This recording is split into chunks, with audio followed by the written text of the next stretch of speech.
દુનિયાની માઇલ પર મારી દડવાની દાતા રાધલ એટલું કહી કે મારી વાઈની માઇલ પર ભલપણા એક કોઈ 12 મહિના 2 વરા 3 વરા 4 વરા 10 વરા 15 વરા એક વરાના માણા વહી ગયા ને હુકુ જાડવું હોય એ દડવાની વાઈની માઇલ પર આવીને ગોશિયાળું આહમું પાડે કે માં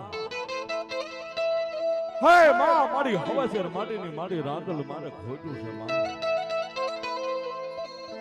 અને દીદી દડવાની વાઈની માઇલમાં મારી રાંધલ ગઈ અવાજ આપે કે બાપ કે મારી દીકરી મારી પર રહો દાદા વજો ડોક્ટર ના પાડી દીધી છે ને કે તને સંતાન નહીં થાય પણ હું દડવાની દાદા રાંધલ એટલું કહું કે મારી પર ભરોસો રાખ કે મારો વિશ્વાસ લઈને બેહી જા એ 9 મહિના તેજીએ દીકરો નો આપનું દડવાની દાતા રાંધલ ન હોય દાતા રાંધલ ન હોય